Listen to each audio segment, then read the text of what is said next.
Hello, fellow Christians and heathens, and welcome to Sermon Sunday Sweet Life on Deck edition. For the month of June, we talked all about bearing fruit, what that looks like, how one can bear fruit, and how we can be good stewards of the fruit that we bear. But for the month of July, I want to talk all about one of the special fruits of spirits, my absolute favorite, joy. 3, 2, 1, smile. I know you might have thought that was stupid, but that's just a little quick tutorial of how we can start off being a little joyful while we're watching this episode. Darkness is everywhere. It is the devil's main prerogative to steal, kill, and destroy any light that is in this world. And no matter where you are in your life, or whatever season that you're in, darkness tries to find its way in. From what I've seen in this world, every day for me may not be dark, but darkness isn't always visible to the human eye. Many times it is internal before it becomes visible to anyone. And this Sermon Sunday for the month of July, I want to talk all about the ways in which we can choose joy every single day that we live. And that is not something that has to be granted to us by some magic key holder. It is something that God gives us each the ability to take hold of. So you may not believe me, but God intended for you to have joy. Yeah, from the beginning of time. A psalm that I came across while I was reading the Bible, because I don't have internet on this ship, so I had to do it old school and flip through these pages, and there's a lot of them. Psalm 15:11 states this: "You make known to me the path of life.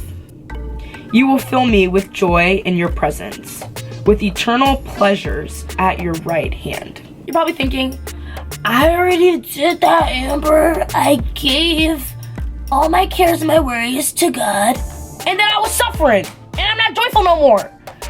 Okay, listen. Okay? He doesn't promise that your hardships will cease, that your suffering will all of a sudden come to an end, and he will just give you joy in a perfect life. That's heaven, okay? Like, he promises to give you joy even when you're suffering, even when your life doesn't suck, but your friend's life sucks, and you're suffering on their behalf. That is what we gain when we decide to have Jesus be at the center of our lives, and we allow him to be our main source of joy.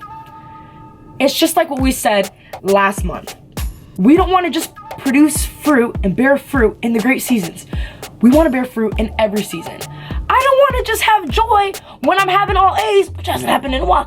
When I have a boyfriend, which also hasn't happened in a while. When I got mad money, I'm still waiting on my check. Like, I want to have joy even when everything isn't going great and when life seems to be going south. That's the joy that I want to have. We've been talking about all this joy. You probably want to see some clips of it. Hit it!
The truth is, you may be going through a hard time right now, and if you're not, a hard time is always coming, unfortunately.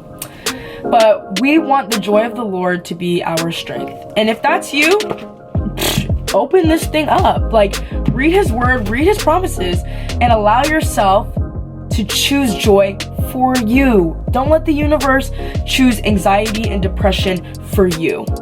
You have the opportunity every single day when you wake up to choose joy. And it's not just easy all the time. It has to be a choice. but God grants this to every single one of his children, and that can be you today. Thank you so much for watching Sermon Sunday, and we will see you next week.